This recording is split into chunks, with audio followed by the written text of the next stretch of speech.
always happens, a bus or something that goes down, you know, that kind of things.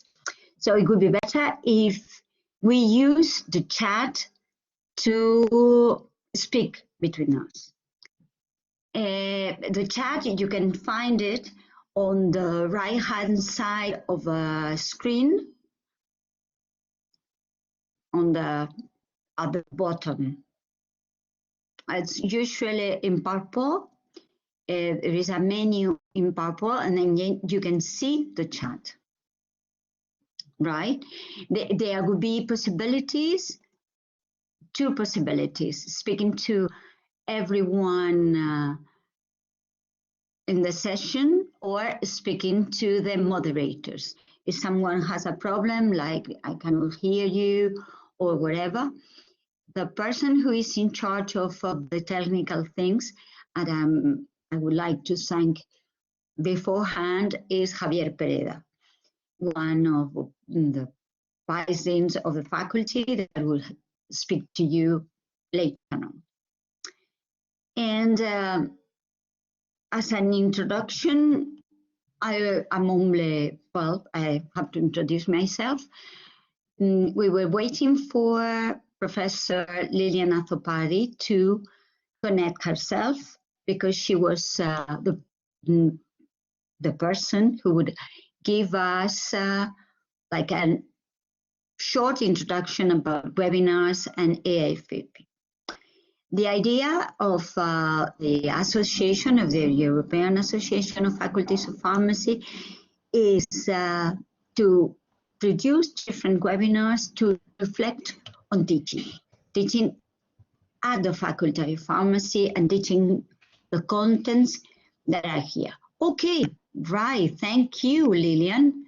So, your turn. So thank you, Teresa, for leading our first EAFP webinar. And therefore, at this stage, I would like to welcome all colleagues. Very nice to see you here joining this webinar that EAFP has, the Executive Committee of EAFP is now planning to run regularly different webinars during the academic year. And here I would like to thank Professor Garrigues and her colleagues for taking the initiative to kickstart our first webinar. What is also very important at this stage, or very significant for today's session, is that we are approaching a hot topic. Normally, as pharmacy educators, we are very focused on curriculum development, the competencies, and rightly so. But at the same time, as educators, we need to start also looking at the broader approach of pharmacy education and how we are aligning with evolvements in society. And therefore, that is why we believe that the topic that we are presenting today and having the opportunity to have the expertise from our colleagues from Spain to lead on how we should be also looking at sustainable development goals and aligning those in our pharmacy studies and enriching the pharmacy graduates with reflections on SDGs. So I congratulate Professor Garrigues and her team for approaching the topic and for sharing that experience with the whole group, and look forward to this discussion. And thank you all, and thank all the participants for joining, and look forward to the session today. I also hope that it will be the start of the discussion of this topic in the annual conference in May coming up, in the annual conference of the European Association of Faculties of Pharmacy. We are moving back to the live conference, which will be held in Malta in May. And we also have there a couple of presentations that are coming from experiences in colleges of pharmacy related to the Sustainable Development Goals. So this is a very good start to approach this topic. And thank you again, Professor Garrigues, and thank you all for all the speakers. Nice to be with you today.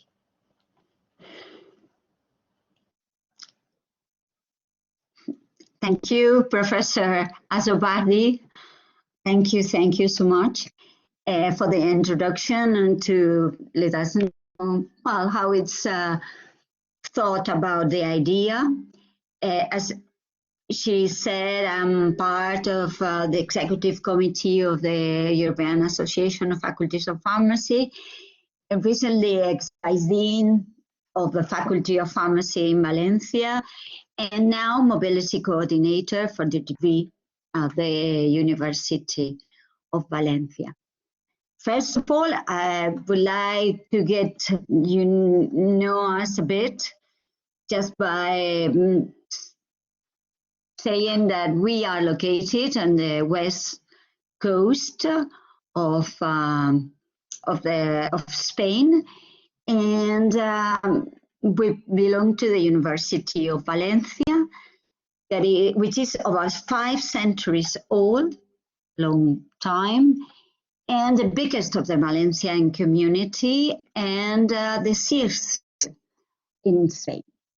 We prepared the webinar on Sustainable Development Goals because we really think that they are important, as Lilian was saying, and the idea was to explore, first of all, to explore what SDG demands from university, and in the second part we will consider how SDGs would transform pharmacy, or how pharmacy is going to be transformed in alignment with Sustainable Development Goals.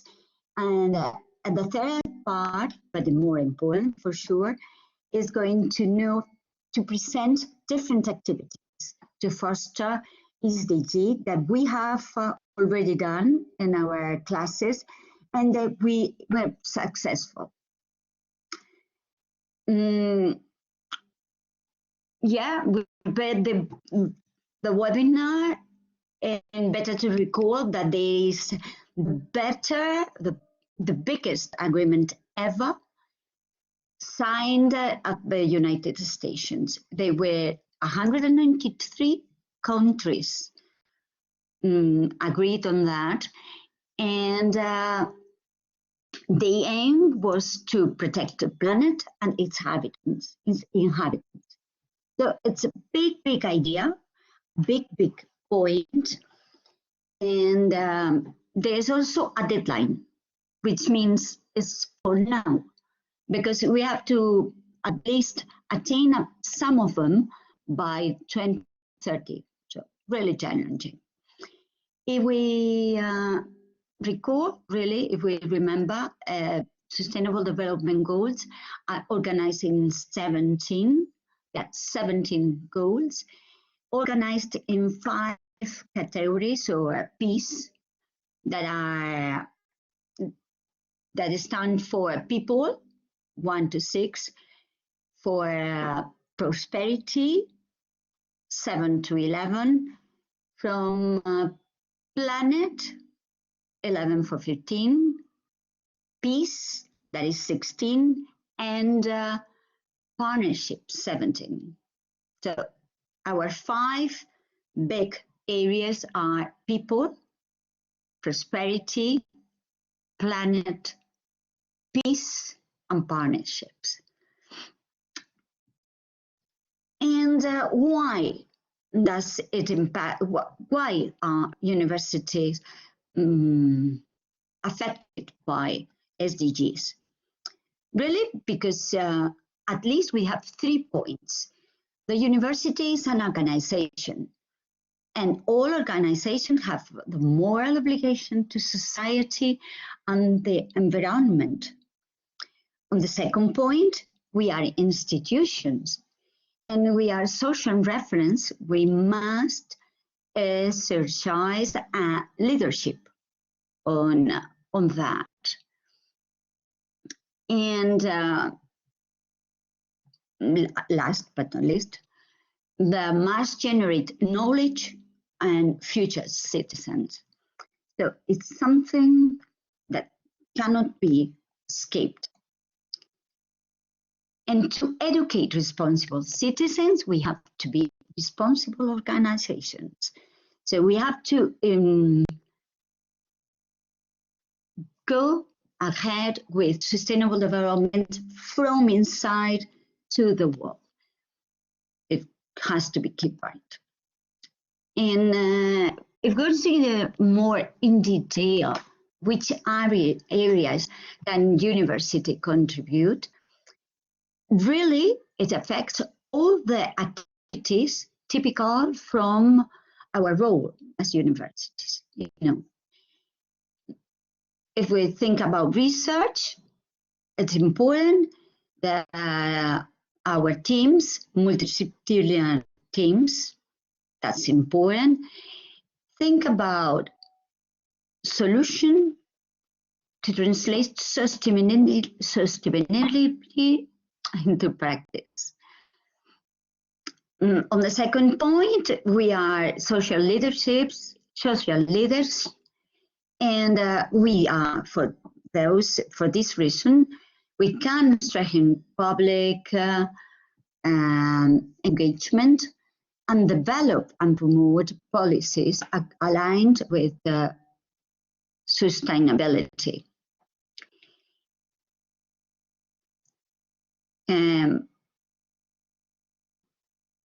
Also, we have to align our governance and policies with operational processes according to the SDGs. And last but not least, teaching. Teaching is important, is the main point of our webinar. And we have to recall that we have to provide, as Lillian was saying, we have to provide knowledge, skill, and motivation for scientists and to understand and address what is related to sustainable development goals in our profession. We have to empower and mobilize youth. We have also to provide, or we can also provide, academic and vocational training to implement solutions. And we have a compromise to work on development and training, both to students and professionals of developing countries. So many challenges ahead. And that would impact, for sure, not only in contents, but also on methodologies or internships and other learning opportunities outside the classroom and the academic organization. But really, what is important is that we have to align or to include that as faculties of pharmacists, and because we are going to prepare professionals, pharmacists. And well, we thought that the best point was to refer to the person who could be able to explain completely these questions. So we have the honor to counting with Professor Toyin, that is the Dean of Howard University College of Pharmacy and President of the Academic Pharmacy section of FIP. Thank you for being with us, Professor Toyin, and it's your time, well, it's your ground.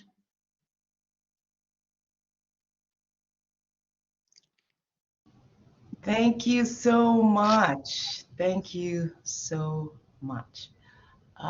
Let's see.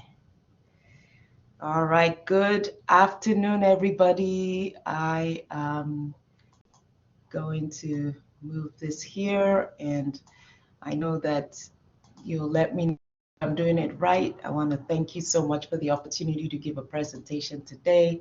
How's it looking like on your end? Perfect. Excellent. Perfect. Thank you, sir. Can you hear me okay? Yeah. All right. Well, I want to thank you, President Lillian and host Professor Teresa, for having me today at this inaugural webinar for the European Association of Faculties of Pharmacy. It is my honor and pleasure to present to you how the FIP development goals aligned with the Sustainable Development Goals. So as we begin, I've been introduced already, and this is just a little bit about myself. I work at Howard University College of Pharmacy as a dean, and I'm also the chair-elect of the Council of Deans and a board member at the American Association of Colleges of Pharmacy. So that's the sister counterpart in America of the European Association of Faculties of Pharmacy. In FIP, I participate in the program committee and also honored to serve with President Lillian on the advisory group at the Academic Institutional Members AIM of FIP. And then I also I'm on the Workforce Development Hub, one of the leads for leadership development, which is the development goal number 6. What I'm hoping we will accomplish today is explore some of the SDG demands from universities, consider how to transform pharmacy education in alignment with SDGs to support global health by enabling the advancement of pharmaceutical practice, sciences, and education, and then present the activities that could be adopted in pharmacy education to foster the SDG among students. So we are all familiar with the Sustainable Development Goals. There are about 17 of them, each one with sub-goals and multiple tracking opportunities for monitoring. And Professor Teresa already spoke about some of the ones that have been in place. Today, I would probably like to focus a little bit on good health and well-being, quality education, and perhaps a little bit on 10 and how we align and some of the gender equality piece as we align from an FIP standpoint. This is an example of the subcategories under the SDGs with quality education that you can see there's a lot of information with primary and secondary education. And this particular one here refers to ensuring equal access for all women and men to affordable and quality technical, vocational, and tertiary education, including university. And today we don't have everyone being able to afford or have equal access to quality education. Unfortunately, the pandemic also further widened the gap that exists in different countries and in different institutions with regards to access and affordability of tertiary education. Some of my colleagues in Africa were delivering their curriculum using WhatsApp. As you know, several people who did not have sufficient Wi-Fi access were trying to use their cell phones on mountains to try to access the tower. This figure reminds us of what good health and well-being focuses on with regards to the SDGs. The World Health Organization has identified several of these SDGs, and with one of this being good health and well-being. And as we focus on this one as pharmacists, it's easy for us to think about how are we developing students, how are we teaching students to ensure that they contribute to this goal of providing good health and well-being. So the quality education and good health and well-being are somewhat aligned for us as pharmacy faculties because we need to make sure the education is of sufficient quality to truly impact the health and well-being of all ages. One example subcategory under health and well-being, if we look at it as an example for the SDGs, is that there'll be a 1/3 reduction of premature non-communicable diseases mortality by 2030. And we still have some time, but time is ticking. And with the pandemic, our focus was mostly on trying to deliver quality education. And so here, one of the examples is talking about by 2030, through prevention and treatment of the non-communicable diseases, that will be able to promote mental health and well-being. And so the question then becomes, how do you know that you are already at 1/3 of accomplishing that goal? How do you know? So there needs to be some kind of monitoring and evaluation of these goals. Good enough, the World Bank Sustainable Development Goals dashboard is available to everybody, and you can evaluate each and every one of these goals to determine how far each country or continent has accomplished and how far they have gone in achieving each of these goals.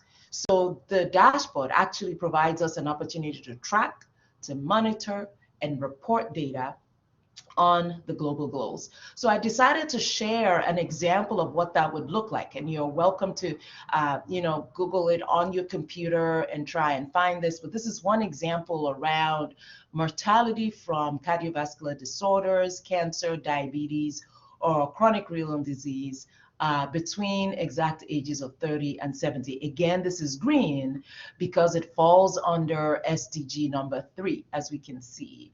And so the different shading in the map actually aligns with different percentages that have been identified here. And you can see which areas may be doing better and which areas might need a little bit more help. And so those are some of the tracking that we are seeing with regards to the SDGs. And so if you're curious, for example, about how Europe is doing, it's nice to be able to check that out and see what's going on in different countries, for example. Another example specific to quality education, remember that was red, SDG 4, is gender parity index. So if you look at one of the sub goals, I decided to look at gender parity because it links up with another SDG, right, on inequalities. You can see that there are different countries that have a wide variety of parity compared to others. So you can see where, okay, things might be looking a little better and where there's a little bit of help. And so those are communities where perhaps there might need to be outreach or more awareness with the government, or maybe it's a cultural situation that is bleeding through into these numbers. But good information for each country to be able to compare themselves with colleagues around the world and begin that conversation around what do we need to do differently in order to make sure that we truly accomplish the goals according to the SDG quality goals number 4 on quality education. So switching gears now to the FIP development goals. The one FIP goal started off a few years ago, actually during the pandemic, interestingly enough, in 2021, last year and the year before. There's been a lot of work going on with regards to it. And this statement I like because it indicates that we have no pharmaceutical care without a pharmaceutical workforce, and we can have no pharmaceutical care without a scientific foundation for the next decade. And so one of the awareness that we have come to from FIP is that practice is very much interlocked with science as a strong foundation, and of course the workforce and the education of the workforce. So we need to educate our students, our faculty need to continue to grow in lifelong learning in order to make sure we're delivering outstanding practice, and we need the science as strong foundation in order to make sure that the practice is also solid. So each one of these sectors are interlinked. And FIP came up with a number of development goals, and there are about 21 of them. I'm going to leave this up for a little bit, and you would notice that several of these actually link up with either education or health or collaboration, like the working with others for collaboration, like the SDGs, and then equity and equality, sustainability, people-centered care, medicines, policy development, digital health, and so on and so forth. And each one of these goals, interestingly, actually, have been set. And in 2021, they were launched in such a way to make sure that we could set goals for the decade ahead. Those 21 goals, and I'll go back to that, basically tells us that we have to have some kind of coverage of these goals over the next several years. And in 2021 specifically, there were 21 events to launch these goals and to emphasize the importance of practice, science, and education as it relates to each one of the goals that were mentioned before. And in the process of mobilizing that, a lot of digital events came up in 21. We engaged professions, we engaged professional organizations, members, colleagues everywhere, with the aim to provide a description, direction, and context for each of the specific goals. And I know these are recorded, and you are welcome to review those on the FIP.org website. The other thing that was done was to provide a framework for monitoring and evaluating these goals through data, evidence, and identifying some of the priorities across practice, science, and workforce education. So this is actually a schematic that shows the process with which each of the goals were launched from March, April, May, through August, September, October, November, and December of 2021. So I really want to congratulate FIP because they did a fantastic job of gradually releasing the importance of each one of these goals to the rest of the world. Again, you're welcome to visit the site in order to familiarize yourself with these goals.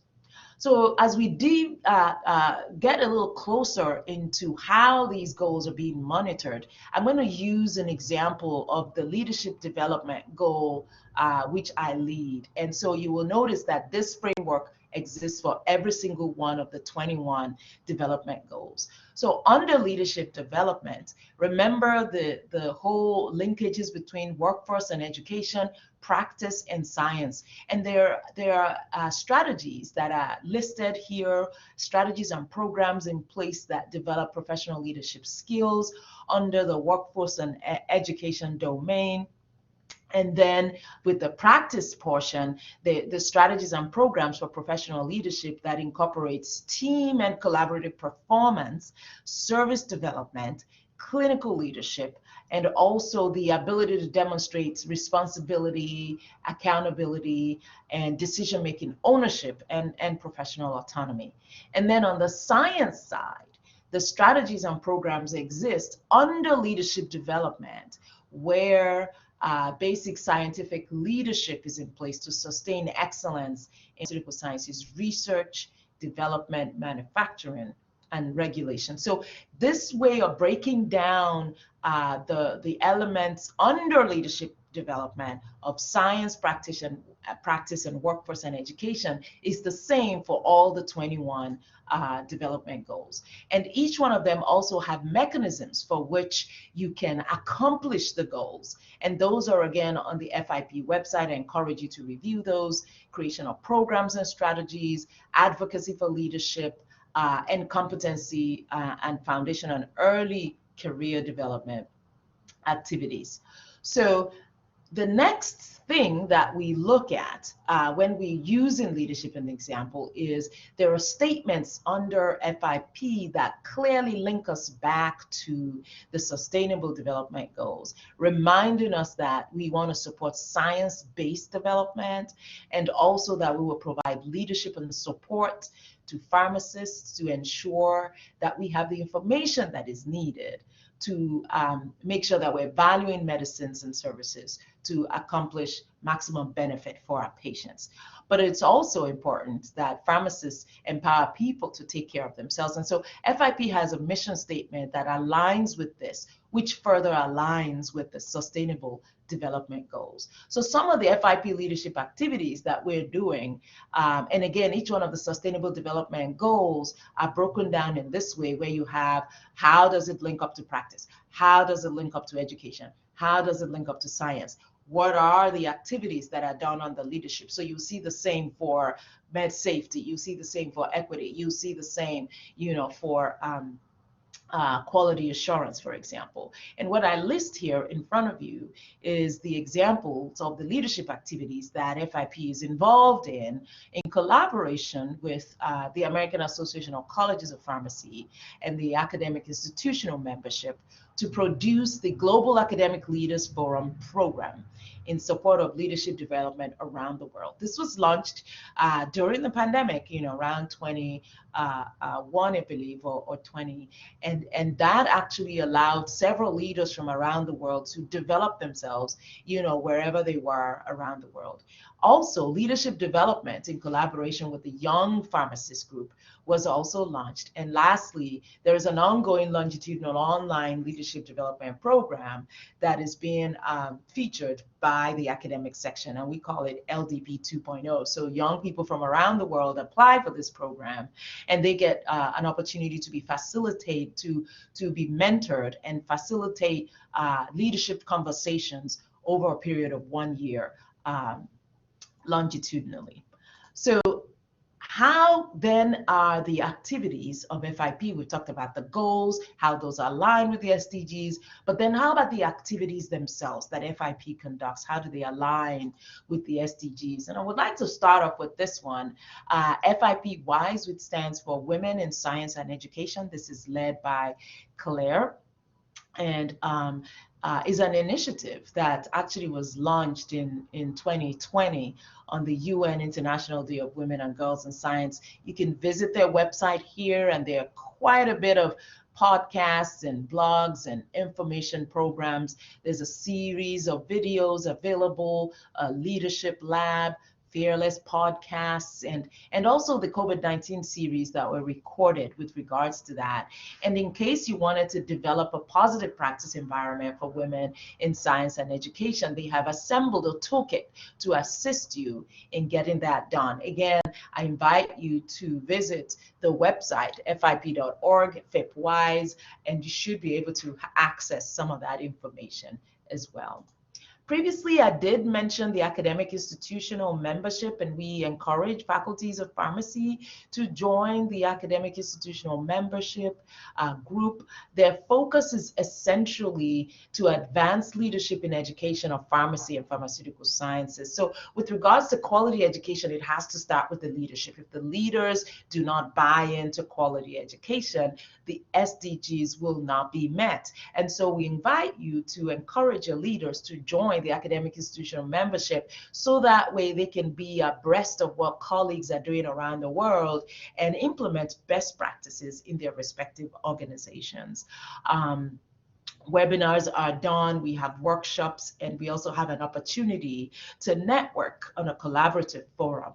Usually what is done in the AIM group with that and in support of the SDG goal on quality education is a focus on communication, collaboration, and concentration on special interests of the different faculties of pharmacy. So basically we're leading education. And again, if your institution is interested in leading in education in order to meet the Sustainable Development Goals, I invite you to take a look at the FIP.org and join our academic institutional membership, so that together we can further the mission of the Sustainable Development Goals around the world.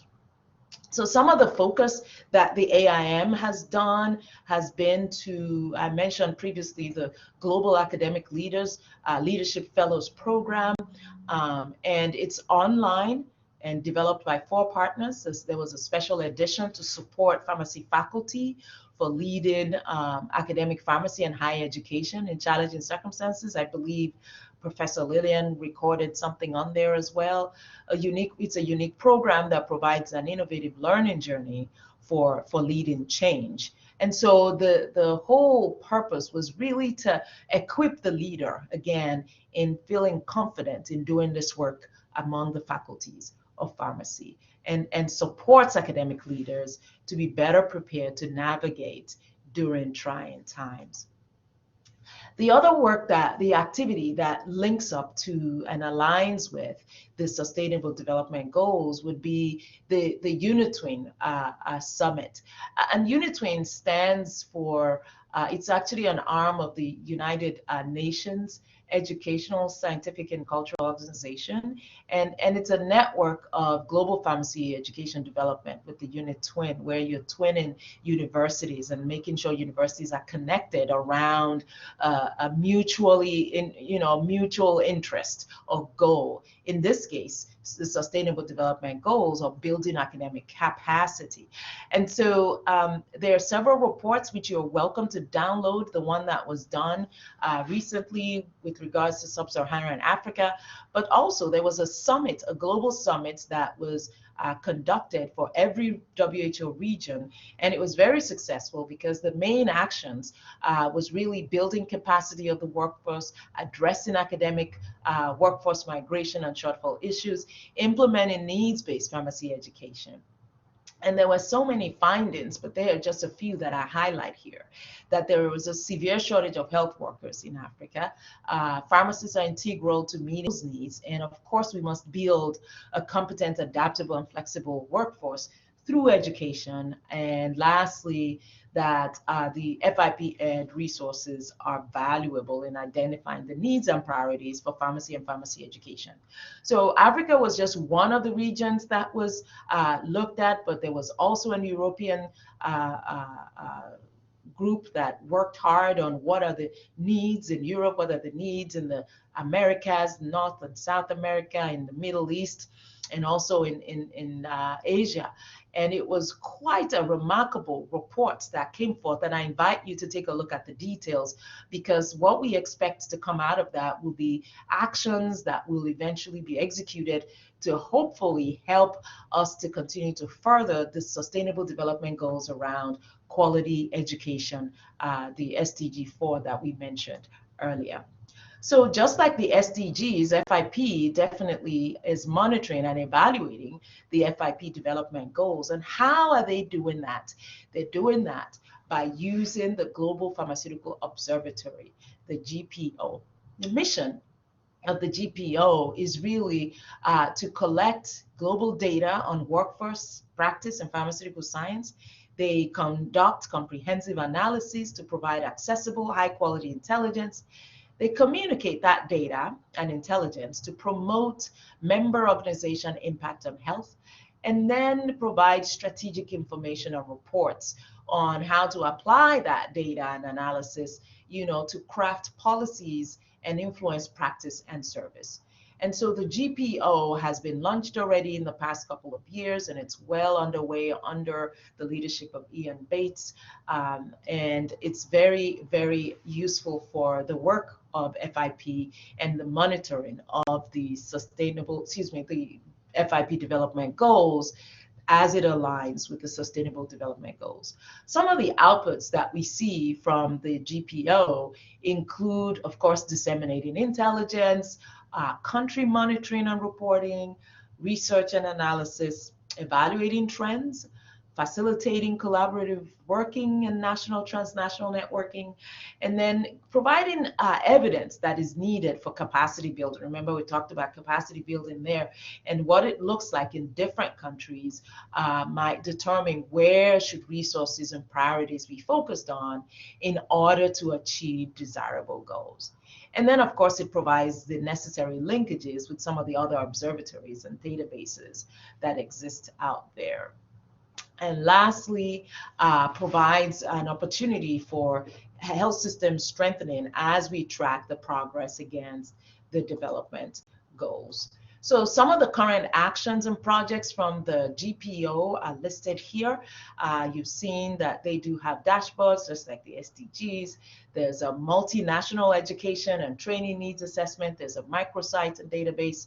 And they also have indicators to track progress. So watch that space, and I'm sure you'll see a number of things. As I wrap up, I would like to invite you to join the Congress. It's not too far from where you are, Professor Teresa. Pharmacy United in the Recovering of Healthcare. This is the the first live in-person Congress since the pandemic. We look forward to meeting in Spain, God willing, and we ask you to consider submitting your work under any of these three topics: never waste a crisis, science and education, science and evidence supporting the response to COVID-19, and dealing with new and extraordinary ethical challenges.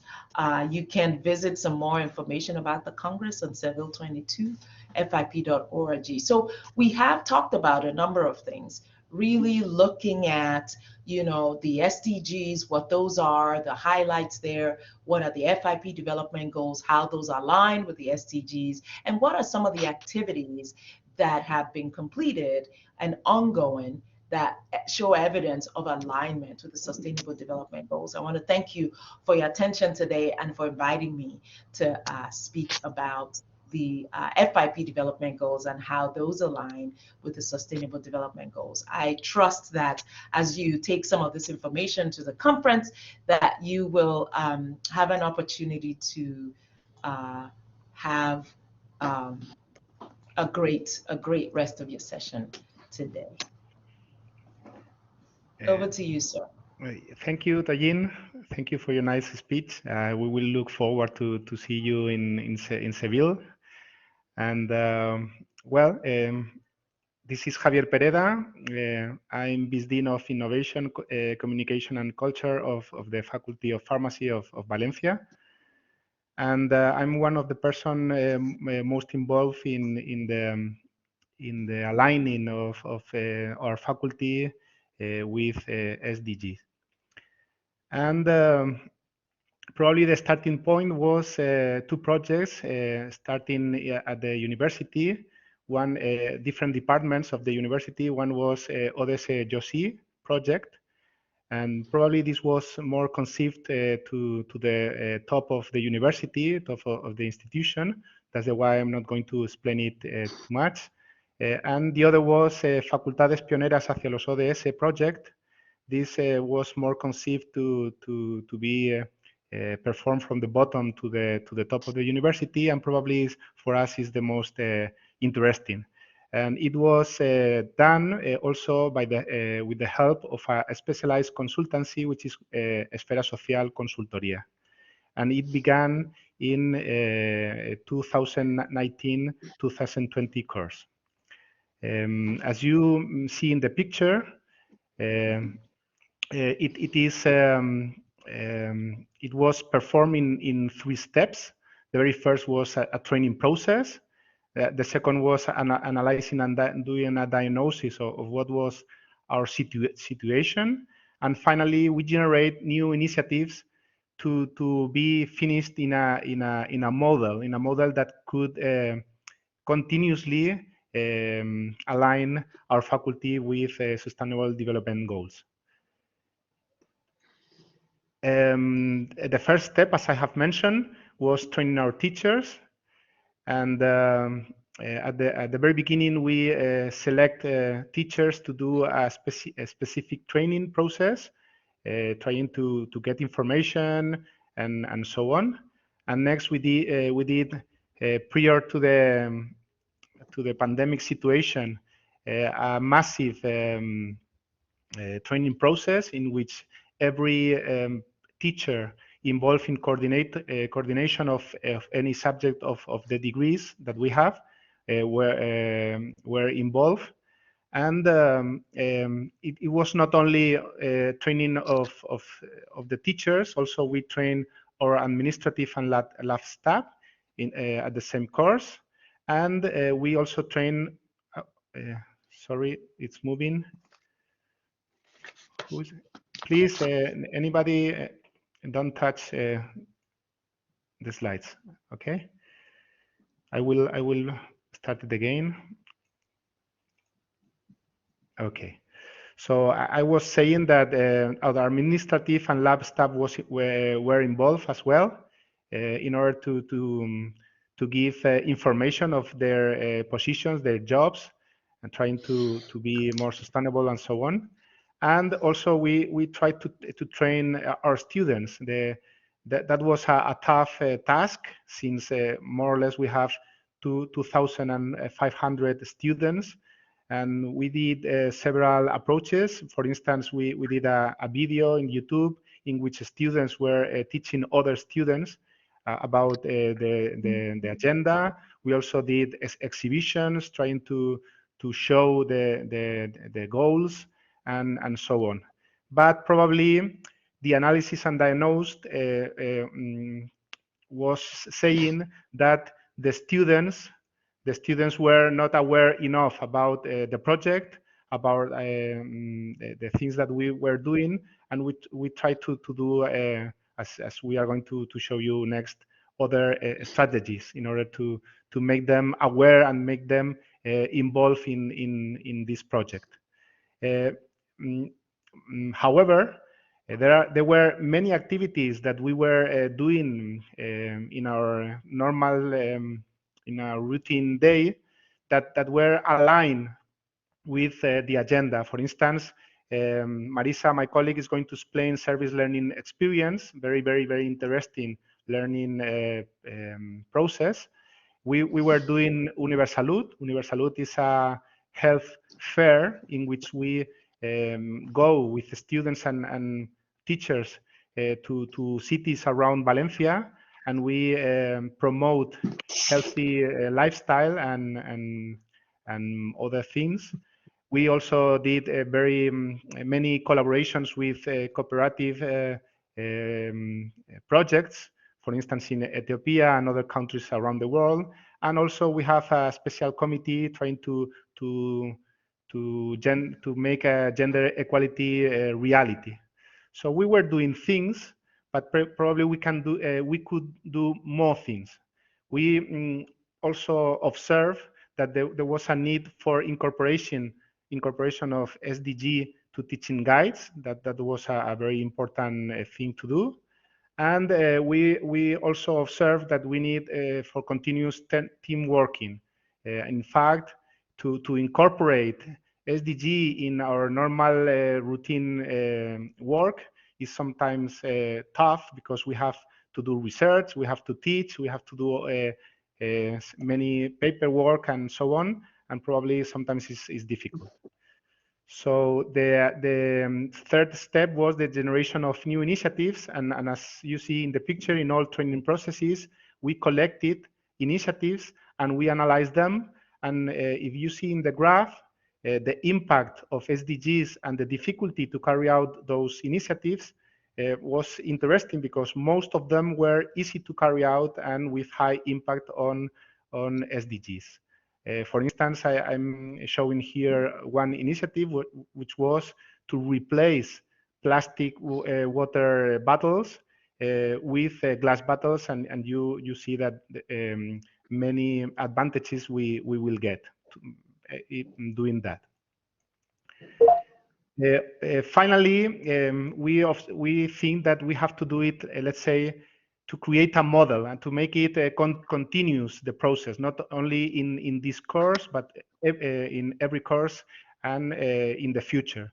So to create a model, you see in the picture the committees that we have in our faculty, the ones that we need to coordinate every action in the faculty. We have the center board, the academic committee, and other committees, and probably the ones that are more involved with SDGs are three. The academic committee, for instance, the pharmacy degree academic committee, in which we do the schedule, we do the teaching guides and so on. And the extra-academic committee and committee to achieve gender equality that I have mentioned before. As you see, three probably were very difficult to coordinate, and we decided to make a new committee, which is well, it's an easy name, SDG committee, okay? This committee involves not only teachers, but also students, and of course, other staff such as lab staffs and administrative staff. The idea was to do it always the same. Well, we create this committee in April 2022, and because yes, pandemia was difficult to do things, but the idea was to continuously do all those processes: training, analysis and diagnosis of what is our situation in every time, and finally to generate new initiatives. So as you see, we are doing always continuously in a vicious circle all those steps, and we try to involve every aspect of our faculty, students, teachers, and other staff. It's also important to highlight that the committee has been divided into 4 dimensions to cover all needed aspects, and each one has its own work group. I'm going to explain the first 3, and my colleague is going to explain probably the most important one for you, which is the academic dimension. So very quickly, management dimension is the one trying to adapt our facilities to be aligned with SDGs, to reduce ecological impact of our faculty activities. For instance, we promote the 3 Rs: reduce, reuse, recycle. We promote healthy and sustainable food and lifestyle, and other things. As an example, I'm showing you a picture of an area that we have created to do this recycling process in our faculty. We also do have a research dimension to coordinate actions to carry out a sustainable research. And for instance, we promote awards for SDGs studies. We coordinate labs to avoid duplicates in material and equipment, and we promote safety in the lab. For instance, this is a video that we have created. So many things are done by those dimensions, but probably the one which is easier to explain is the social one, in which, as you see here, in this year, and we have done very many things. We have a couple of examples here: a week of the earth with many workshops, sustainable food workshops. We have also developed activities trying to promote breastfeeding and mother milk donation. We have also collected material for Ukraine. Many exhibitions trying to get gender equality and so on. Other workshops and courses. I'm here teaching a course about SDGs and so on. But I think that it is more interesting for you to hear about the academic dimension. In the case of the degree of pharmacy, the leader is Teresa Barea, my colleague, and well, I welcome her to continue the speech. Teresa, are you there? Thank you, Javier. Do you hear me? Yes, perfectly. Yes, okay. Good afternoon. Well, I am professor in the Department of Organic Chemistry, and I am collaborating in this task, trying to align our teaching in the degree of pharmacy with the SDGs. At the beginning of this webinar, my colleague Teresa has told us about the main objectives in the academic dimension in universities. These goals are completely aligned with the Education for Sustainable Development and Global Citizenship, that is the target 7 in the SDG 4, quality education. If we want our students to be active in the promotion of a sustainable development, the main achievement at this level should be that throughout their pharmacy studies, any student will get training on the 17 SDGs, acquiring skills that help him making decisions and carrying out actions in accordance with a sustainable lifestyle, but not only professionally, but also personally. And the model that we have chosen is in this case is first analyzing and doing the diagnosis, then generating initiatives, because the center of our task in this case is training our students. Our first intention has been trying to incorporate contents about SDGs in the compulsory and basic training subjects of the curriculum. All of us, I think, know that pharmacy is probably one of the most multidisciplinary degrees, at least in our university. I apologize because the name of the subjects of our curriculum is in Spanish, but I think you can recognize almost everyone. And we are lucky because we have many basic training subjects about chemistry, about physics, about biology, and then we can go through the more specific areas in a large variety of domains. How have we done this? Well, we have decided doing by promoting an in-depth treatment of the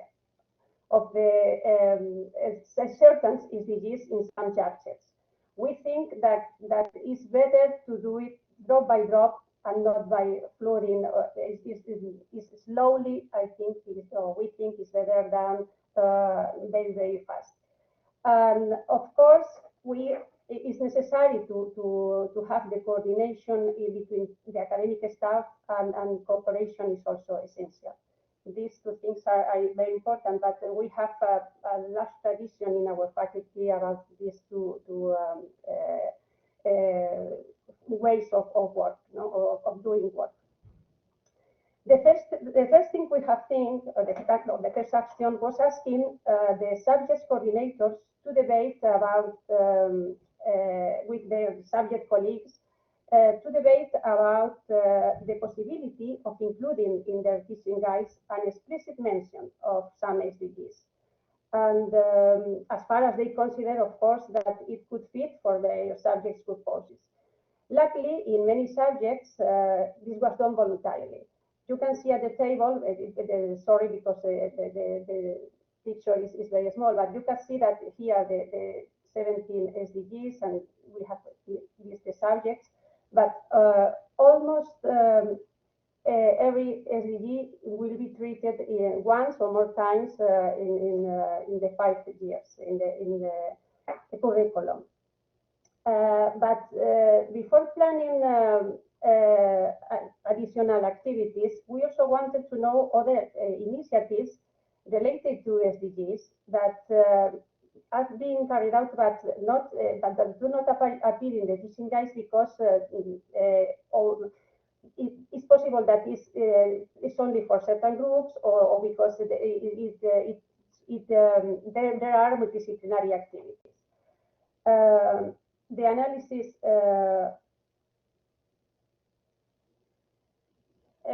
In addition, we decided to pass in last November, a survey to our first students, the students in the first year, academic year, a survey about knowledge and attitudes related to SDGs and sustainability. With the idea that we will pass the same survey again when these students achieve the 5th year, just before they are ready to leave the university. And we think that the analysis of these answers will allow us to generate the new initiatives in order to achieve our goal. The pharmacy students, our pharmacy students are enrolled in 2 different programs, a degree of pharmacy or a double degree in pharmacy and nutrition. And this is for this reason we have 2 different student communities. You can see in this picture that more than 50% of our students in their first years have not heard about SDGs before accessing to the university. We decided to pass the same survey or similar survey to the students we have in this year in the first year, and almost 20% didn't know the SDGs, and only 50% or 60% have participated in some activity related to SDGs. To conclude, we think that since the setting up of the SDG committee 1 year ago, we think that we have made a positive progress, but we have to continue our efforts, trying to do it slowly but steadily. Now, in the second part of the webinar, some of us are going to present our experience integrating SDGs in our teaching. And the first speaker is Marisa, our dear Vice Dean of Pharmacy Studies, who will talk about the long-lasting and successful experience on service learning projects with fifth-year pharmacy students. Thank you very much for your attention, and Marisa, the microphone is yours now. Thank you very much, Tere. Good afternoon, everyone. I'm Marisa Ferrandiz, Vice Dean of Pharmacy Studies and Professor of Pharmacology. I'm going to start by talking about a methodology used in our center for years at different levels and for which we have received 2 awards. In these few minutes, I will try to explain the following question. What is service learning? Are service learning projects aligned with the SDGs? Why is it important to use this methodology at the university? And how are service learning projects carried out in our degree of pharmacy? As you can see on the slide, service learning is learning by doing a service to the community. There are 2 wheels of a bicycle: practice learning and service to the community, both necessary for it to work well. These 2 characteristics, these 2 wheels, are shared by other methodologies and activities, but not like in service learning projects. The next question was, are service learning projects aligned with the SDGs? We think that yes, of course. Service learning is a way of understanding citizenship, is a way of understanding learning. As teachers, we know that learning is better if it is done from practice, and even better if the practice is related to a social need because a commitment is built. And the third point is that service learning projects or service learning as methodology is a way of understanding education in values.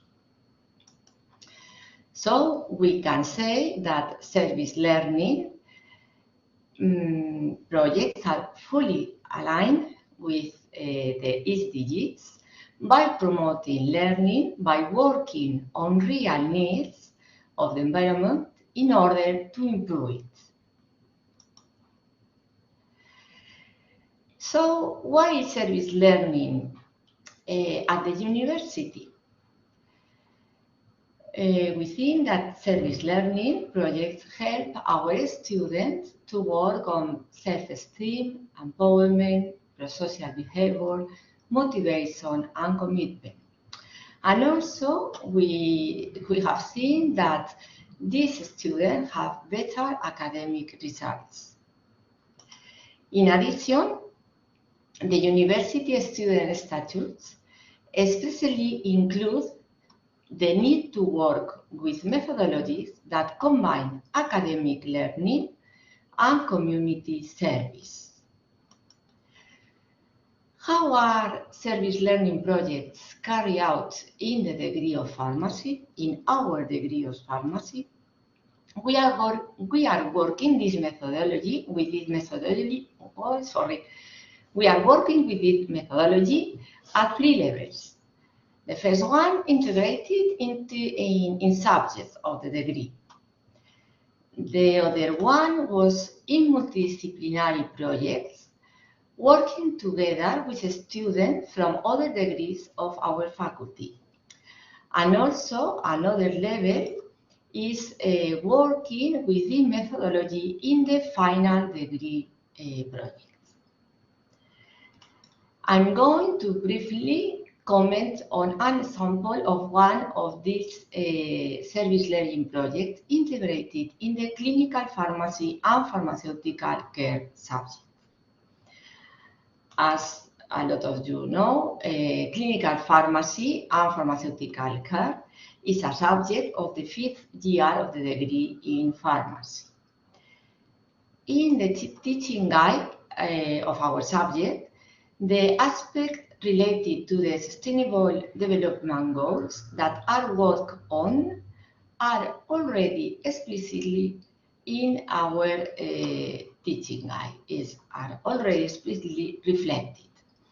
It is worth noting for its direct relationship with the clinical pharmacy and pharmaceutical care, the 3, 4, 5, 10, and 17 SDGs.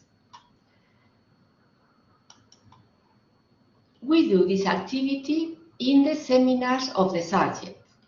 We organize health workshops for young women at risk of social exclusion.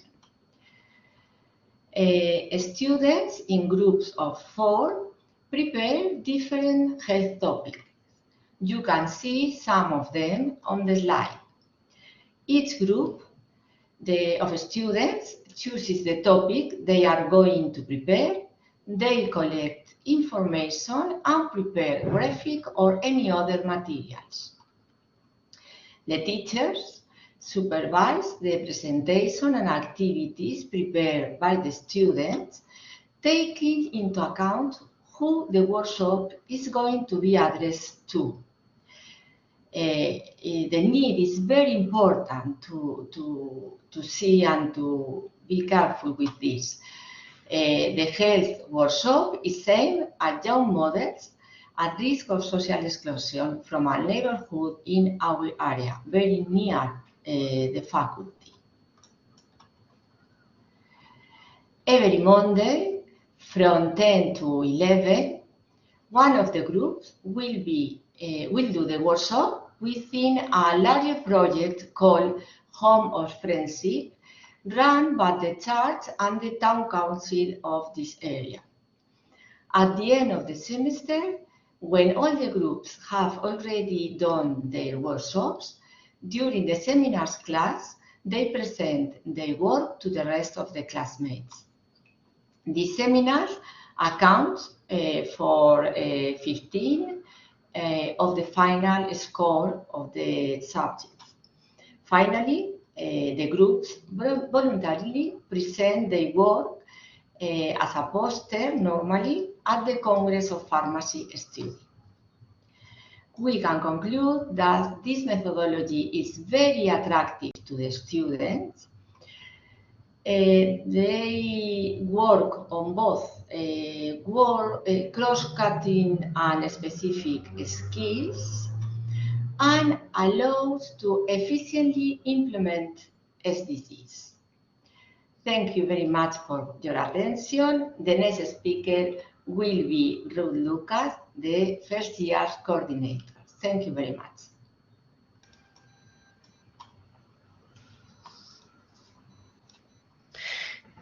Thank you very much, Marisa. Good afternoon, everyone. I'm going to comment on some of the activities that we carry out in the first year course. During the academic year, 2 plenary sessions are held, with themes carefully aligned with the integration of the SDGs in the curricula of our students, recently incorporated into higher education. In the first semester, the students receive a scientific conference with the aim of understanding the need for subjects taught in first course that a priori may seem more generic to them, but whose knowledge is basic in the future professional activity as pharmacists. The topics exposed in the conferences are in line with the contents of the 2030 Agenda. Some of the titles that have been are The Pharmacist Health Wildcard, or Chemistry and Parasitology at the Service of Global Health, the Home Vaccines, and the last one, Green Chemistry and Sustainable Development. In the second part of this day, the students complete the online survey related to SDGs that Professor Teresa Barea has explained previously.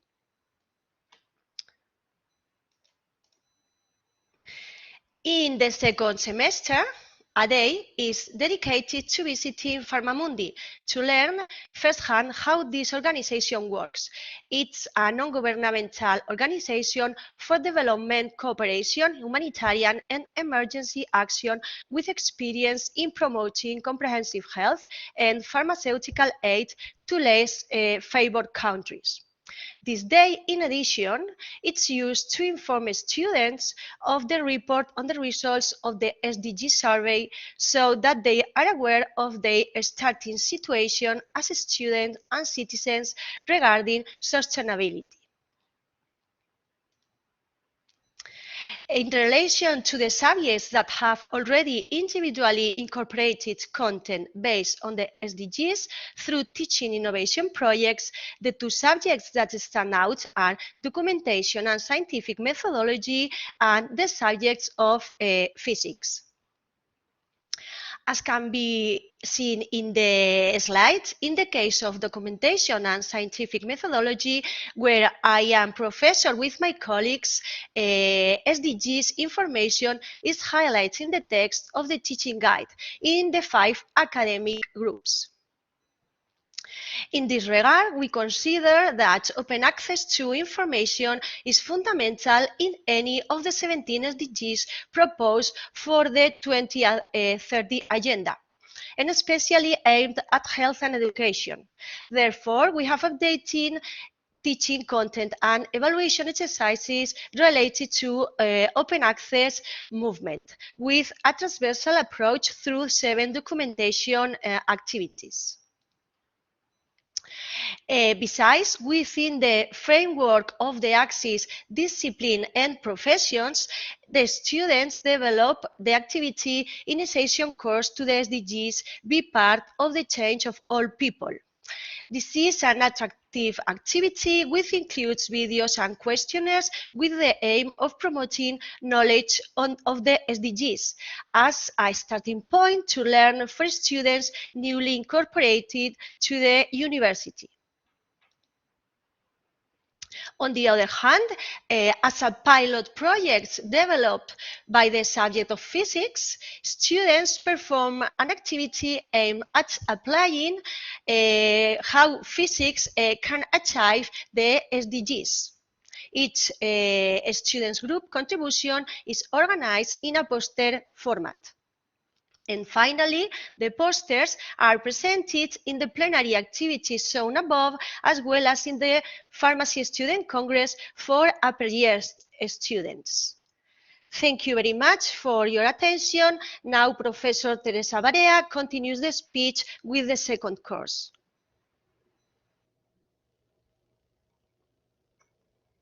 Well, hello again. I am Teresa Barea speaking. Well, I want to present you a pilot project in organic chemistry that we have carried out this year with the students of a small group, the group B in organic chemistry, and students of an optional subject named New Perspectives in Drug Design and Synthesis. The project has 2 different parts. In the first one, the students from these 2 subjects work together, trying to establish the relationships between the 12 principles of organic chemistry and the 17 SDGs. The idea is that they work in a cooperative way because the students from the optional have more knowledge about organic chemistry and the synthesis, the drug synthesis and the pharmaceutical industry. The second part is carrying out at this moment at the laboratory practice in this second semester, and we are trying to align this practice with the SDGs. Well, I'm aware that you are not expert in organic chemistry, but I don't want to bore you reading the 12 principles, but I have highlighted some words, and you can see that they're related with environment, with many concepts related with sustainability, but also the red words are related to innovation. Then innovation and sustainability is behind these 12 principles of organic chemistry that were proposed at the end of the 90s by Anastas and Warner. Well, then the way we have done this part of this first part of the project is the students voluntarily made teams with the students from the two levels, the second year and 5th year. And the 5-year, the idea is the 5-year student acts as a mentor because of the knowledge of the subjects. And then the second-year student prepares a single slide trying to establish these relationships between one of the 12 principles with the 17 SDGs. In our joint session in November, we have done in November, each student presents his slide to all the students enrolled in the two subjects, and the students vote the best presentation. As an example, I have selected the winners, the two winners, the one about the use of the auxiliary substances in the synthesis, and the other one about the need of new methodologies in order to monitorize the time, avoid accidents and the formation of dangerous or hazardous substances. The winner team, the three students, prepare a poster, and they presented it in the 12th Congress of Students of Pharmacy, having or working a little bit about the slides and trying to see what SDGs are more related with the green chemistry and which are not. And as you can see in this picture, in this graph, almost all the principles related with the SDGs are or belong to the planet, because are related with the environment. But in order to have a sustainable chemistry, we need to incorporate the other piece, the prosperity piece, people, and so. Well, the second, in this part, in this first part of the pilot project, we think we are aligned with the SDG 4 education, and we can see that some of the typical outcomes that we have in all the teaching guides, we can focus on SDGs and related the SDGs with our subject. In this case, we think we have promoted team working, leadership, for example, for the 5-year students, and for the second-year students, we communicate relevant data, making use of information and communication technologies. Then the same outcome that we have in the teaching guide can easily be aligned with one or more SDGs. In the second part of the project, before the students arrive to the lab, we have decorated, putting on the slides, the students' guides on the walls, and also posters about the SDGs or the 12 principles, or the use of solvents that are more recommended or less recommended by the project, the Chem21 project. This is a project where many universities and pharmaceuticals in Europe are collaborating in order to develop methodologies and processes for synthesis, for drug synthesis that are more sustainable. We are incorporated or integrated in the manual new metrics for the reactions, for our students to determine more than the chemical yield. That is a typical metrics that we have in our laboratory. then we want our students know about the waste that they are generating. And we also are promoting a responsible use of products, solvents, waste, and other resources. The outcome that we have in our teaching guide related with the lab practice mention the risks associated with the use of organic compounds and the techniques that we are using in order to carry out this chemical transformation. But we are trying that in our groups, we are trying that our students will be able to analyze them, trying to minimize the risk to people and to the environment, not only the environment, but also to people. And my intention is that at the end of this academic year, I will ask my students in the last exams about SDG and sustainable chemistry concepts, and I will ask them to give me proposals in order to improve the sustainability of the lab practices.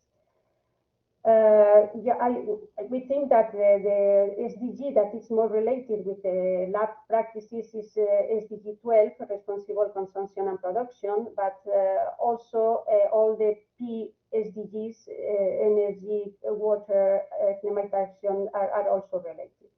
And at the end, I want to transmit my students that in pharmaceutical industry, we are doing right things, because drugs are right things, are good things. Everyone knows that drugs are very useful for society. But it is also important we need to do them right. The process and the way we are doing things is also very important if we want to be aligned with SDGs. Finally, I asked my students to give me a sentence about the project, and some of them are included in this picture. Thank you for your attention, and then my colleague Amparo Blázquez will continue with this webinar talking about the project in pharmacognosy. Thank you very much for your attention. Thank you, Teresa, for the presentation. Good afternoon, everyone. I am pharmacognosy teacher, and I'm going to comment an activity that we carry out during 4 to 5 years between pharmacognosy studies and higher school studying to expand the classroom to society in an education to good health.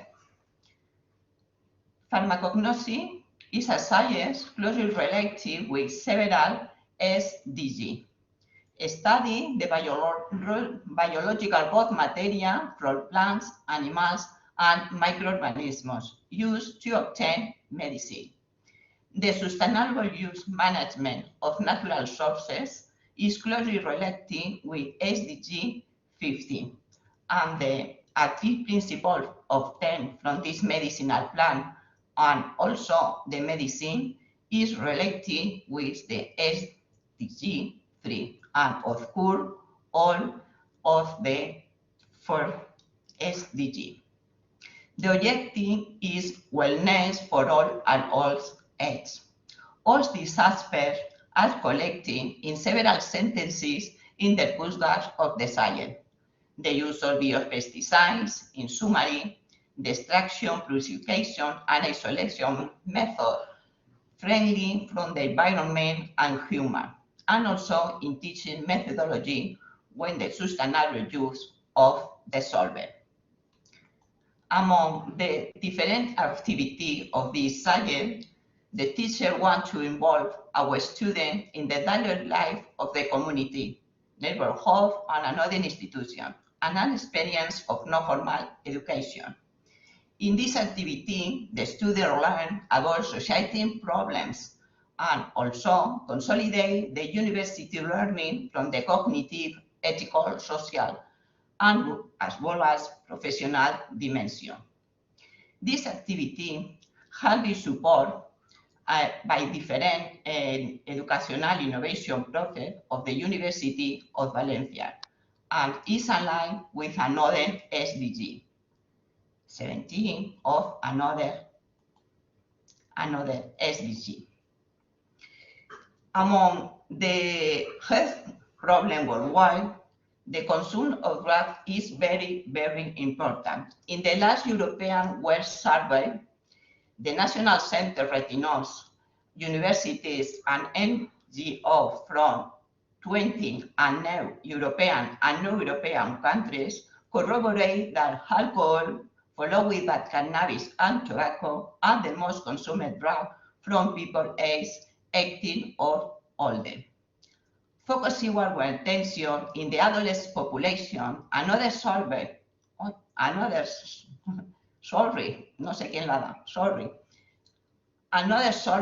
on drug use in secondary education in Spain indicate that the prevalence of cannabis in the last 12 months was 22.2%, with community like Navarra and Valencia community at the top.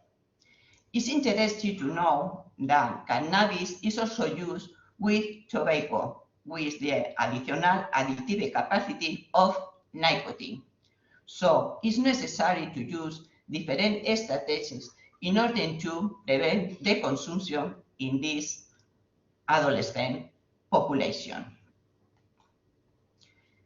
In this activity, in this collaborative learning, university students talk about the FIP principle of vegetal origin, the therapeutic use, and also illicit use in several aspects. For example, the history of tobacco.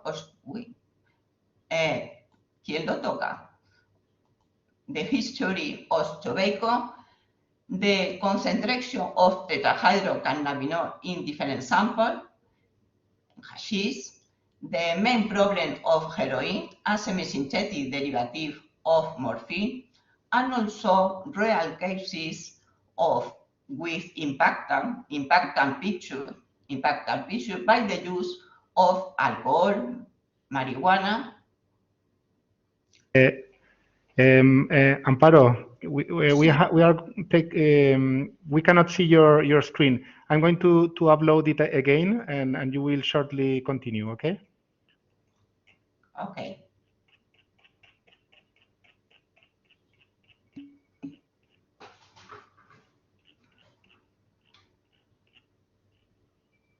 I think we were around this one.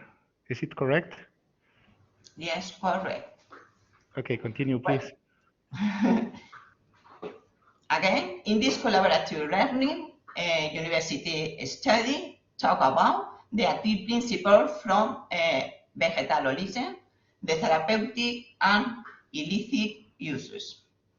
In several aspects, for example, the history of tobacco, the concentration of tetrahydrocannabinol in cannabis, hashish, the main problem of heroin as a synthetic derivative of morphine, and also in real cases with impactant picture of famous people by the use of alcohol, marijuana, cocaine, ecstasy, or heroin. The students act as teachers in secondary school, increasing communication skills and providing information on the chemical pharmacological characteristics of substances like tetrahydrocannabinol, nicotine, cocaine, opium, morphine, or the well-known chemical solution by scopolamine, with recognized additive potential and even legal problems linked to their consumption. Also, the student use another tool. For example, educational video, very important in science, closely related in science, uses scientific language, and also we have quick visualization of the result, as well as learning game like Kahoot with questionnaire to assess learning. Finally, the student in a lab session is perform the characterization of nicotine in commercial sample with different reaction to check the high content of nicotine of nicotine in this sample in order to prevent the high school student. All the result is different according to the high school, the years, the course, and the level, and have been displayed in several congresses and also in publications in Ultra editorial. With the result obtained in this edition, it's interesting to know that 23% of the students of 15 years use tobacco and 8% cannabis, 1 and more. And more worrying data is that the same percentage, 8%, use tobacco and cannabis daily. In conclusion, with this activity, aligned with different SDG, university students can see that their aid or learning can contribute to solving a public health problem in the adolescent population. Thank you for your attention, and the next speaker will be Oscar Zurriaga.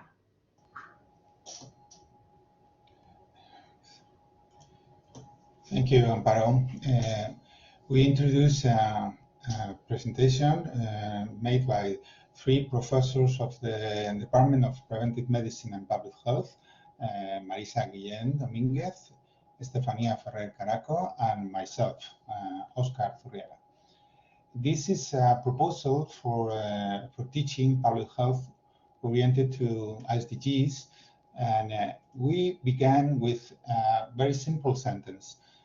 Without health, there is no sustainable development. And one of the first statements is the climate change is the main threat for health. And we oriented our teaching about the environmental burden on health, and considering interactions between the 3 pillars of sustainable development: the pillar about environment, the pillar about economic, and the social pillar. And in that way, we oriented the education for sustainable development in public health, considering the goals. The main goals are to identify the problems of unsustainable development related to health, and to be able to act and counteract its negative consequences. For that, in that way, we use the conceptual frameworks used usually in public health. One of them is very popular, is the framework about health determinants, structural and intermediate, and its and their effects.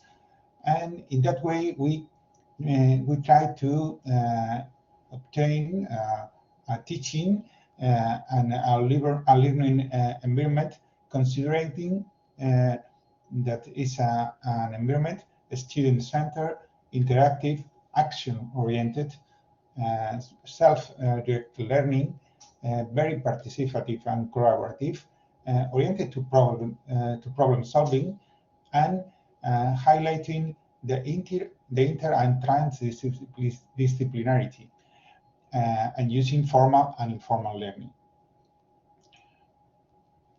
In that way, we use the white paper, the Libro Blanco for the pharmacy degree, for selecting the competencies in public health. There are 11, and with these competencies and considering the competencies also in education for sustainable development, critical analysis, systematic reflection, good decision making, responsibility, we made a consensus for considering and score with the alignment between these two categories. This is the scores in a qualitative assessment, and we realize that the responsibility is the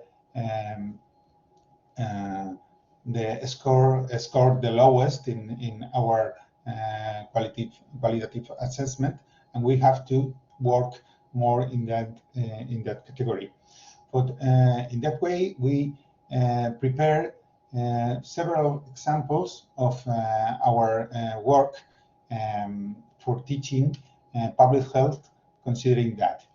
The first example is if we are talking about the ecological, economic, and social impact for environmentally sustainable economic growth, we are contributing several different SDGs, for example, 1, 2, 8, 9, 12, 15, 17, or if we are talking and considering One Health strategy,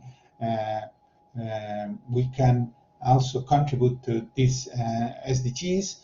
And if we talk about the encouragement of the ecological performance of the products and sell it to the consumer, we are talking, for example, directly to the, or we are contributing directly to the SDG number 12. One of the most important things in public health subject is the component air in the environmental and public health. And so when we are talking about health and environmental threats caused by high level of air pollutants, or we are talking about modernizing the energy technologies and transportation systems and accordance with the needs of people in vulnerable situations, or if we are talking about encourage innovation by adopting green technologies, we are talking, or we are contributing to the SDGs number 3, 9, 11, 12, or 13. We are preparing some practical exercises, and in this way we use the video about the impact of climate change, and after watching the video, the students exchange their views, and we are contributing the SDG number 13 and SDG number 11. Finally, if we are talking about disease prevention, if we are talking about neglected diseases like tuberculosis or AIDS or malaria, or the prevention of diseases related to water, air, and waste contamination, or if we are talking about promoting healthier lifestyle and avoiding the consumption of toxic substances, or we are talking about research and innovation for optimizing resources and improvement treatments at affordable prices, we are talking about or contributing about SDG number 3, 4, 6, 10, and 12. And if we have a practical exercise with a video about do you know that advertising about alcoholic beverages make you increase their consumption? We are talking and contributing directly about the SDG number 12. In that way, we consider we can reorient the public health teaching to SDGs. Thank you very much for your attention. And now is a turn for Ana Juan. My colleague Ana Juan is talking about an interesting debate. Hello, everyone. Thank you very much for the introduction, Professor Zurriaga. Good afternoon. My name is Ana Juan Garcia. I'm professor of toxicology, associate professor of toxicology, and I'm going to present an application that we did jointly with Professor Marisa Guillem and Iris Usat. They are professors from public health and also for the pharmaceutical technology and parasitology department. And the activity that we did, it was based on debate as a learning strategy sustained by communication and information techniques and Agenda 2030. So the first thing that it brings us to put together this activity is that the Passion led us here, and it was based in a call in the Continuous Learning Center from University of Valencia. And we applied for this call, and it was based in obtaining an educational innovation project. And the name of the project and also that helped us to do the activity, it was the FEN Debat, which actually could be translated as a performing debate. How we planned the activity, it was something that we also presented in the project, and it was based during the academic year 2021-2022. So it started in September, at the beginning of the academic year, and letting the students to get the first contact with the subjects that they want to study in the fourth year of the grade in the pharmacy degree. So afterwards, it was in November when it was proposed and it was provided some kind of how will be the topic that they could use to debate the activity, to carry out the debate. And afterwards, it was provided that information, so the students had it to work on it during November, December, and January. We also were very concerned that the students also have some exams during this period, but it was some very easy lectures related with the topic that they already knew that it was going to be. And on January 31st, there was an activity open by using the platform of Flipgrid, where they had to record what was their position against or for that debate topic that was chosen. So it was in January and February the time that they had to record these postures against or for the topic. And also it helped to know the students that were interested, the students that had to form the two groups, against and for, to carry out at the end, actually this year was in March 11th, in the students conference, pharmacy students conference, which was held by that day, and by using also Mentimeter platform and Socrative platform. I'm gonna show you how we did that. And so the performing debate and the topic that was chosen, it was if should scientists be the ones who communicate science to the population, and they had this time to record in the Flipgrid the postures. And we try, it is true at the very beginning, to focus in several SDGs, Sustainable Development Goals, but it was basically emphasizing in being in number 1, number 2, number 3, and number 10. But according to the topic, actually we were concerned that probably was more related with number 3 and number 10. So the basic elements that the students need to know for performing the academic debates, and that we also teach them and meet them, it was the two team groups, which were performed by students, the for and the against group. And afterwards, it is also necessary to have the judges, which actually the ones that we invited for that day, they were professors from the University of Valencia. And afterwards, it was also very important, it is also very important in a debate, the audience, which it was formed by students that were attending the activity and that they were interested because of being in the students' conference of the degree of pharmacy. The structure that was followed, and it's for the academic debate, it's based in 3 stages or steps. It can be an introduction, refutation, and conclusions. And actually, it is how it is represented how the debate took place, the 2 groups, the judges, and also the audience. And it is very important who had to do the introduction section by presenting the team, contextualizing the topic and positioning of the team and enumeration of the arguments. And afterwards, actually, sorry,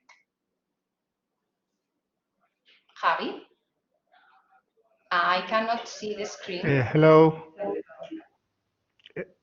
Yeah, I cannot see the screen anymore. It's in white. Don't worry. I don't know why. I'm going to upload it again. No problem.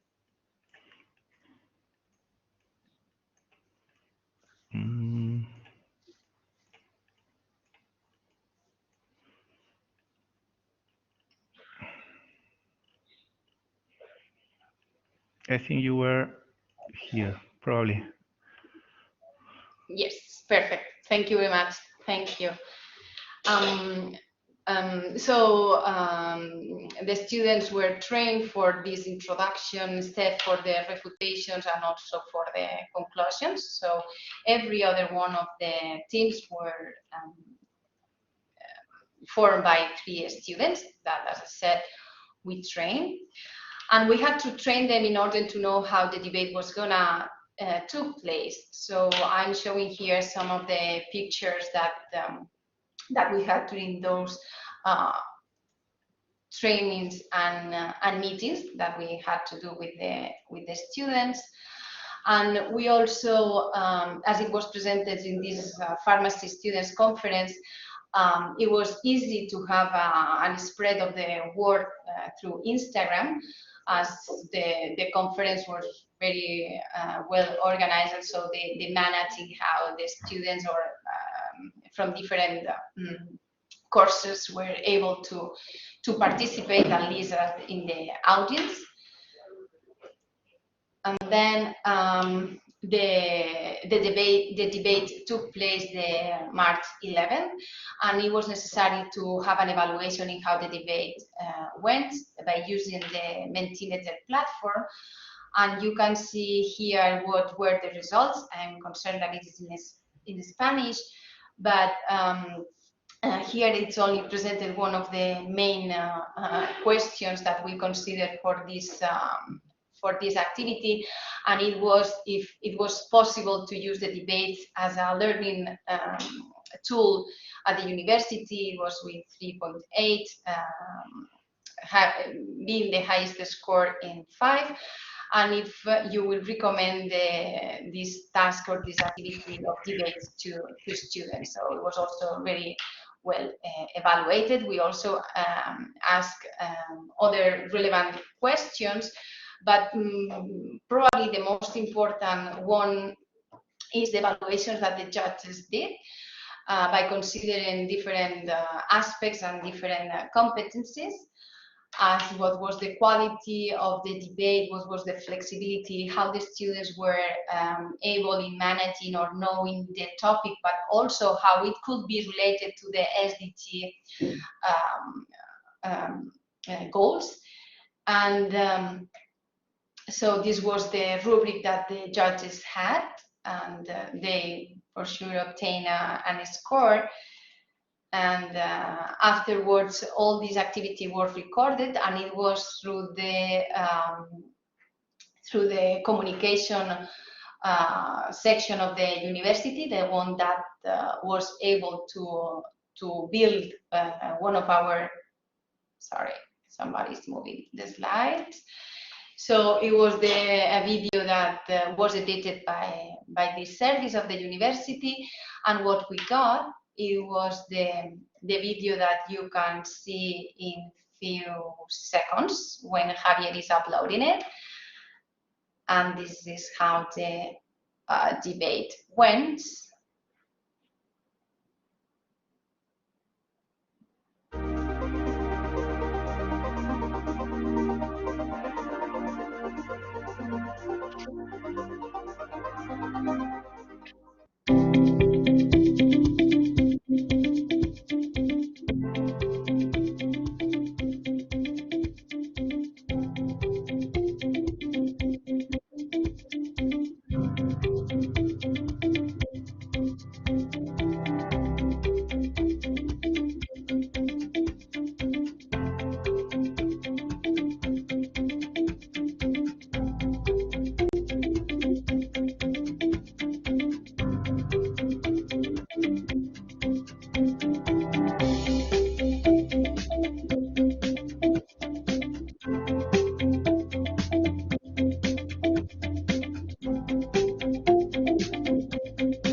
Thank you very much, Javi, for managing all this to make it work.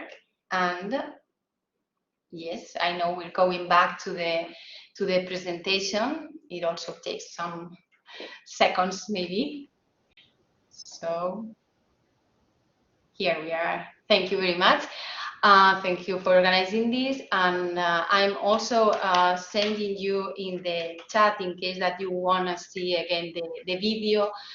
It's already there, and just saying thank you to all the judges and the students that were involved here, and also the conference of students. And it was a success and a good experience for us leading this. Thank you very much. I will give now the next speaker, who is going to be Antonio Guillot. Yes, yeah, I'm here. Thank you, Anna, and hi, everyone. As Anna said, my name is Antonio Guillot, and I am a member of the team responsible to deliver the SDG seminar activity to the legislation, deontology, and toxicology students. As our students are in the 4th year of the pharmacy degree, the main goal of our activity was to offer a global and comprehensive picture of the SDGs. From a pharmaceutical point of view, several of them can be extremely connected to each other, but also we wanted to promote a critical analysis of the current situation in the pharmaceutical industry, and to encourage the students to propose hypothetical solutions and measures that they could take, since a lot of them will be part of pharmaceutical network and industry in a very short period of time. As the final step of the activity, the students were stimulated to diffuse their ideas, just to reinforce the premise that the only useful knowledge is that which is transmitted and spreaded. The number of people involved were around 175 students, and the teaching resources we used were a brief state-of-the-art review, which was delivered by the professor before the activity, and on the other hand, audiovisual content about pharma sustainability and drug pollution, which have a key role in the context we are working with. This virtual content was Gorka Oribe's talk. Gorka is a professor of pharmacy in the Basque Country University, and he is actively implicated in the research regarding all these topics. The teaching methodology consisted in asking the students to pre-visualize the information available in internet and in the virtual classroom. And then we had a brainstorming period in reduced groups of people to finally show their ideas and conclusion and just to try to improve the final outcome. During the activity, we try to introduce what we consider as hot topics. For example, the impact that drugs have in the quality and life expectancy, the analysis of women's situation status inside the pharmaceutical industry in comparison to other fields, the importance of research, development, and innovation efforts and its connection to the economic growth and the decent work. But also we wanted to highlight the work done by the other professors from the other departments and reanalyze the role that pharmacies have in public health and rational use of drugs. But on the top of everything, and as a part of legislation and the ontology subject, we were especially interested in showing the need of the collaborations between public and private entities for making new and high quality science and the equitable access to medicines, which has been questioned very recently, for example, with the access to COVID vaccines worldwide. As I said, the students had the opportunity of posting their ideas and any piece of news that they consider interesting in different posters located in the most transited areas of the faculty for being available for the rest of the people. Yes, and this was our activity. We hoped it to be useful for the students. And now I think we are going to move to the next part of the webinar, and Javier is going to introduce the next speaker, right? Yes, thank you, Antonio. This is the final part of our Faculty of Pharmacy of the University of Valencia. Thank you for your attention. And we have moved from the bottom of our courses to the top and showing examples of teaching aligned with SDGs. And now is to be continued by you. So Mia Siven from Finland emailed us to share her experience, but I don't know if she is here. Is she here? I saw it connecting, but probably the connection was rejected. Am I correct?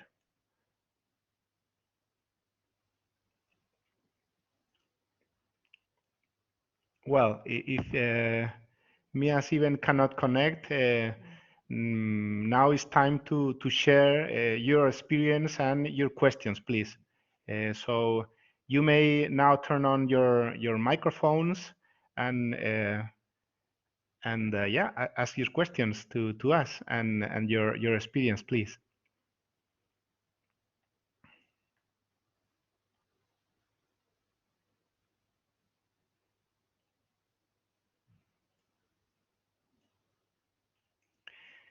You may also use the chat that it is available if you press the pink button at the bottom of the screen. Any questions?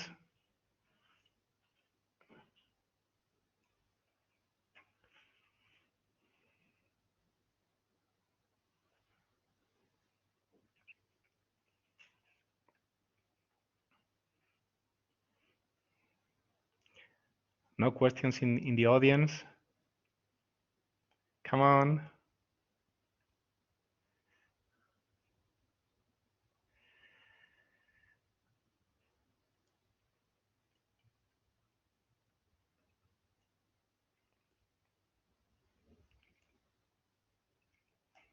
Is Mia here?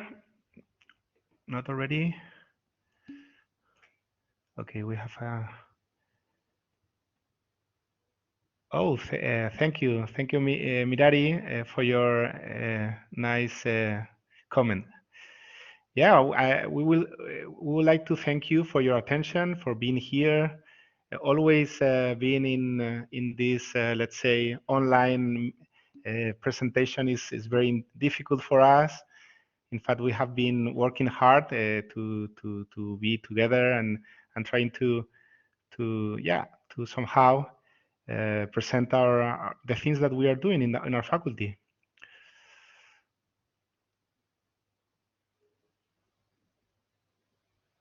Mirari, yes, of course.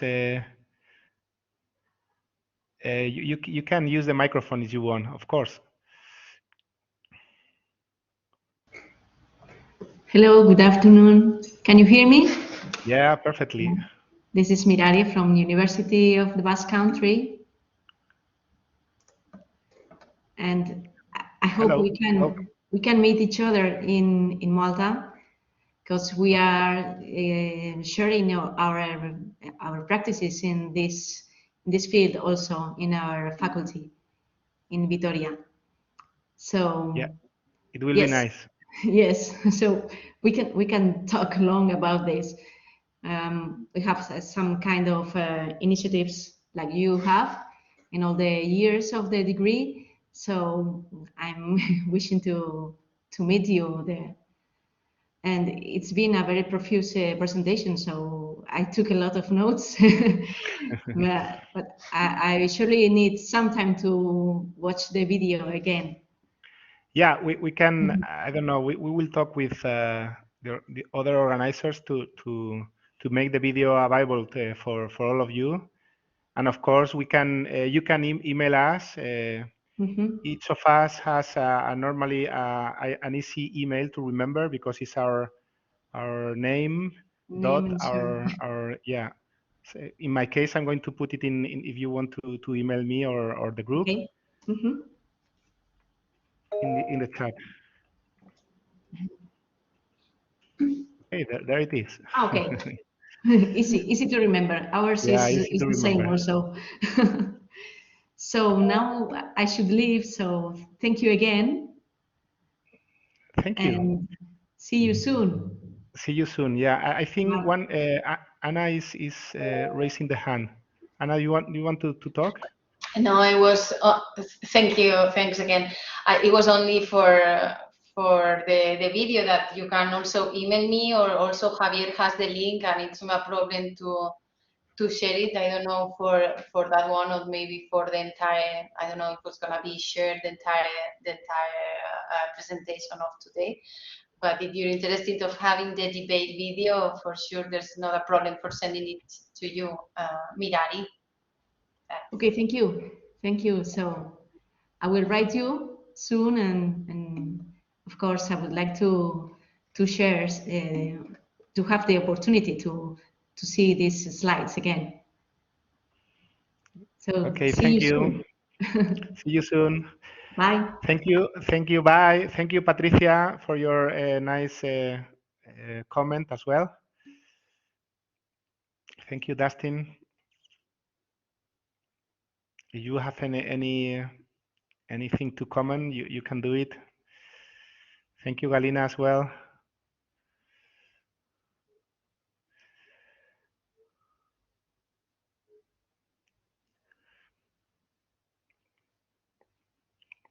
Okay. Any last comment or question?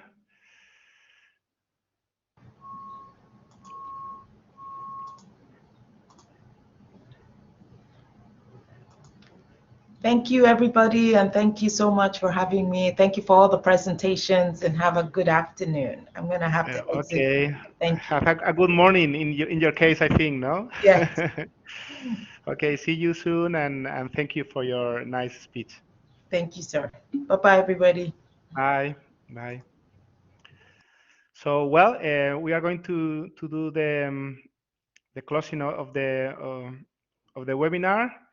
Thank you all for being here, and yeah, we hope you see you soon. And if you want to email us or contact us, I have you have the emails in the chat, and yes, we will try to put the video available for all of you. And well, it has been a pleasure, and thank you and goodbye. Yeah, see you in Malta.